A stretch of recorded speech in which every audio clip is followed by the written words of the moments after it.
Hi, welcome back to the Weekly Why. This week we have Parsha Matot. Very interesting idea. Here the Jewish people are commanded to take vengeance upon the Midianites.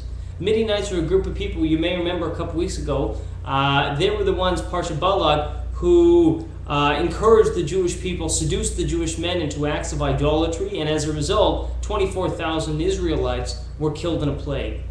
Now the question is, why is there such a commandment after these people, as opposed to lots of different nations have tried to kill the Jewish people? We have the Egyptians, we have the Moabites, we have the Ammonites, the Edomites. 100 different ites have tried to kill the Jewish people. Why is there a focus on the Midianites? And what is their crime that was so different, that was so much worse than what the Egyptians did? Right? I mean, think about the Egyptians. Everybody knows, every Jew knows the Egyptians enslaved the Jewish people. Everybody knows, the movie The Prince of Egypt. Why is there so much emphasis on that? It was so hard, backbreaking labor. We have the Passover Seder about it. Why is there so much? Why, however, is there so little comparatively knowledge about the Midianites, who according to the Torah seem to be so much worse? So a couple ideas here is that one, another group of people who did basically the same thing were the Moabites. And why is their punishment less? We simply see that they can't marry into the Jewish people, but there's not a commandment where you have to take vengeance on them. One of the reasons is that they had genuine concerns, or at least it seemed genuine, that their concern was, the Jewish people are going to come into our land, they're going to take over it, they're going to threaten us. That's the concern. Okay? So in other words, their concern was, in a sense, a physical one. Now, what about the Egyptians? The Egyptians certainly, they enslaved the Jewish people for 210 years. What could possibly be worse than that? And yet at the same time, we often see what?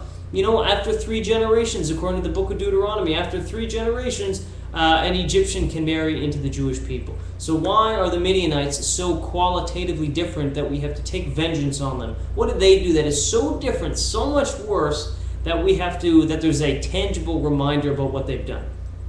So the reason is what the Egyptians did. The Egyptians sought to destroy the Jewish people physically. The beginning of the book of Exodus, we have Pharaoh talking to his advisors and saying, the Israelites are becoming too numerous. We have to kill them. We have to do something about them. His concern was not a spiritual concern. It wasn't that the Jewish people are this and that. It was purely, the Jewish people are threatening me. The Midianites, however, their goal against the Jewish people, listen, you guys you can eat, you can sleep, you can live. We don't want to touch you. We want simply you to worship our God, Baal Peor. We want you to worship our God. We don't want to touch you. We want you to worship our God. Now, it's odd that not odd, but from a Torah's perspective, that is so much qualitatively worse than what the Egyptians did, physically killing the Jewish people.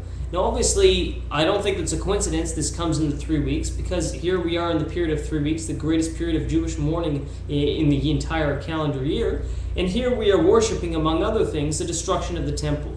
Now, the destruction of the temple, to an observer, looks like a destruction of a building. It looks very sad, but nonetheless, why are we mourning this 2,000 years later as destruction of a physical building? Again, the lesson here is that the physical building may have been destroyed, and that can be rebuilt. A physical human being can be killed, but ultimately you're only taking 10, 20, 30, 50 years out of his life. That is obviously from a strictly materialist perspective, very finite in nature. It is not something that we ought to be mourning long periods of time over. But certainly, this is not the Torah's view, and obviously we can think logically here that philosophically, if any kind of a being or spiritual reality does exist, obviously something must transcend the physical realm. And so what the lesson the Torah here is saying is that don't be caught up in what the physical threats against you are.